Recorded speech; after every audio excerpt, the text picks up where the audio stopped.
വീട്ടമ്മയുടെ മരണം. ബിന്ദു എന്ന നിരപരാധിയായ ഞങ്ങൾ കണ്ടു. ഞാൻ പോസ്റ്റ്മോർട്ടം മുറിയിലേക്ക് അമ്മയുടെ മൃതദേഹം കണ്ടു. കോൺക്രീറ്റ് സ്ലാബ് തലയിൽ വീണ് ആ അമ്മയുടെ മുഖമടക്കം ചതഞ്ഞിരിക്കുകയാണ്. ആരാണ് ഇതിന് ഉത്തരവാദി? 2.5 മണിക്കൂർ സമയം JCB എത്താതെ, ക്രെയിൻ എത്താതെ ഈ അമ്മയെ കൊലക്ക് കൊടുത്ത VN വാസവനും വീണ ജോർജും രാജിവെച്ചൊഴിയുന്നത് വരെ ഭാരതീയ ജനതാ പാർട്ടി BJP സമരരംഗത്തായിരിക്കും.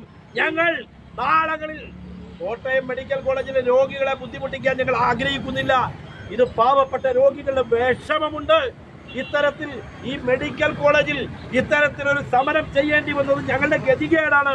ഇവിടെ വരുന്ന രോഗികൾ അവരെ രോഗത്തിന് ചികിത്സിക്കാനാണ് വരുന്നത്. അവർ ഈ മുദ്രാവാക്യം വിളി കേൾക്കാനല്ല. പക്ഷേ പ്രിയമുള്ളവരെ, ഞങ്ങളുടെ ഓരോ മുദ്രാവാക്യം വിളിയും അത് നിങ്ങൾക്ക് വേണ്ടിയിട്ടാണ്. ഈ കള്ളത്തരങ്ങൾ, ഈ പൊള്ളത്തരങ്ങൾ നാട്ടുകാരെ പറ്റിച്ചുകൊണ്ട് മുഖത്ത് പൗഡർ ഇട്ടുകൊണ്ട് എല്ലാം ശരിയാണ്, കേരളം വളർന്നുകൊണ്ടിരിക്കുകയാണ് എന്ന് പറയുന്ന ഈ പിണറായി വിജയന്റെയും VN വാസവന്റെയും വീണ ജോർജിന്റെയും മുഖം മൂടിയാണ് ഇന്ന് കോട്ടയത്ത് അടിഞ്ഞു വീണിരിക്കുന്നത്. ഇന്ന് വരും നാളുകളിൽ കേരളത്തിൽ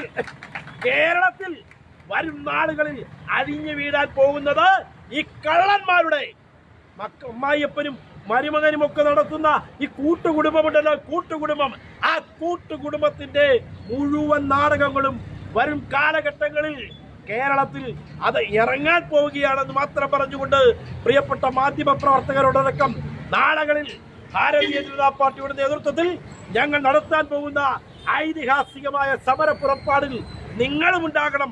പാവപ്പെട്ടവന്റെ ആശ്രയ കേന്ദ്രമാണ് മെഡിക്കൽ കോളേജുകൾ. ആ ഒരു രസകരമായ കാര്യവും കൂടിയുണ്ട്. നമ്മുടെ കോട്ടയം പട്ടിണിയില്ലാത്ത ജില്ലയാണെന്നാ പറയുന്നത്. MP രാജേഷ് എന്ന് പ്രഖ്യാപിച്ചു. ഒരു വീട്ടിൽ പോലും പട്ടിണിയില്ലാത്ത ജില്ലയാണ്. ആ പട്ടിണിയില്ലാത്ത ജില്ലയിലാണ് പട്ടിണി പാവങ്ങളുടെ ആശുപത്രി തകർന്നു വീണിരിക്കുന്നത്. പ്രിയമുള്ളവരെ, ഏത് സ്റ്റാറ്റിസ്റ്റിക്സ് വെച്ചിട്ടാണ് ഇവർ കോട്ടയത്തെ ദാരിദ്ര്യരഹിത ജില്ലയായിട്ട് പ്രഖ്യാപിച്ചത്? നരേന്ദ്രമോദി സർക്കാരിന്റെ പദ്ധതിയാണത്. മോദി സർക്കാർ നടപ്പിലാക്കുന്ന പദ്ധതിയാണത്. പക്ഷേ കോട്ടയത്ത് തെരഞ്ഞെടുപ്പ് സ്റ്റണ്ട് എന്നുള്ള നിലയിൽ കോട്ടയത്ത് ഇവർ കാട്ടിക്കൂട്ടിയ ആ തെമ്മാടിത്തത്തിന് ഈശ്വരൻ കൊടുത്ത വിലങ്ങാണ് ഇവരുടെ ഈ ഒരു സംഭവം എന്ന് മാത്രം പറഞ്ഞുകൊണ്ട്